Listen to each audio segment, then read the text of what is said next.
sommes lundi 26 janvier 2026. Il est temps de vous informer sur Star TV.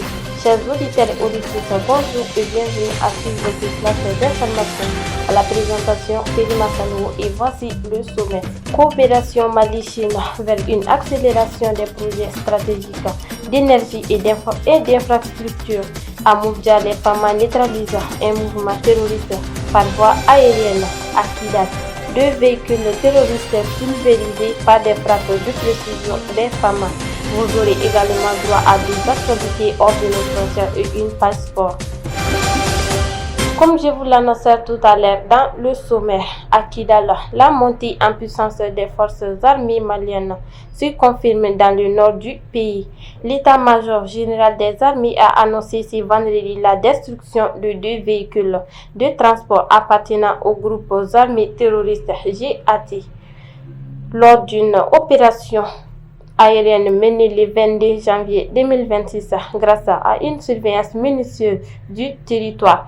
Par les vecteurs aériens, les cibles ont été localisées alors qu'elles tentaient de se camoufler au sud de la ville du Kidal. 2 frappes chirurgicales ont été effectuées, entraînant la destruction totale des engins. Le ministre des Affaires étrangères et de la coopération internationale, le CEM Abdoulaye Diop, a reçu ce vendredi 23 janvier 2026 l'ambassadeur de la République populaire de Chine, CEM Li Jiang. Au cœur de cette séance de travail, la mise en œuvre diligente des grands chantiers du développement économique dans une dynamique de renforcement du partenariat stratégique entre Bamako et Pékin. Les 2 diplomates ont passé en revue les dossiers prioritaires issus des récents accords économiques et techniques.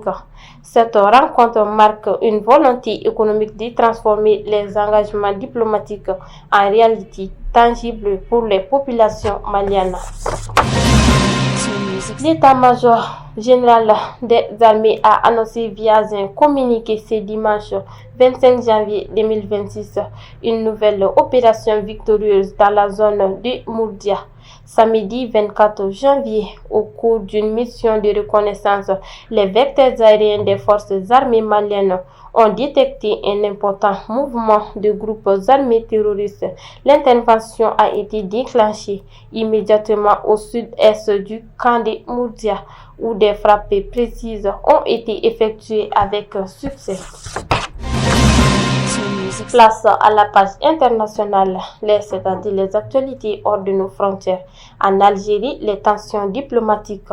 Le ton monte entre l'Algérie et Paris. Dans un communiqué daté du samedi 24 janvier 2026, le ministère algérien des Affaires étrangères a convoqué le chargé d'affaires de l'ambassade de France en Alger.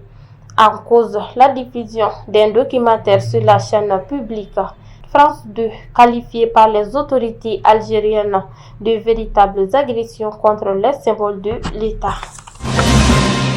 Aux États-Unis, des négociateurs russes, ukrainiens et américains ont repris samedi leurs discussions à Abu Dhabi pour la première fois sous ces formats sur les conditions d'un règlement de 4 ans de guerre en Ukraine, un objectif qui bloque sur l'épineuse question du Donbass. Annonçant des pourparlers difficiles, le Kremlin a répété en préambule exiger de Kiev un retrait de ses forces de ces territoires industriels et miniers de l'Est de l'Ukraine, aujourd'hui en grande partie contrôlés par la Russie. Place à la page sportive. Compétition africaine des clubs. Le stade rayonna le Djoliba en plein doute. Ligue des champions. Le stade malien de Bamako prend le large, accueillant le Petro de Luanda au stade du 26 mars ce dimanche 25 janvier 2026 pour le compte de la 3e journée de la phase de poule de la CAF Champions League. Le stade malien de Bamako s'est imposé avec autorité de 2-0. Grâce à ce succès, les Blancs s'emparent seuls de la tête du groupe D avec 7 points. Chers auditeurs et auditrices, c'est tout pour ces flashs d'informations. Merci à vous de l'avoir suivi. Au revoir et à bientôt.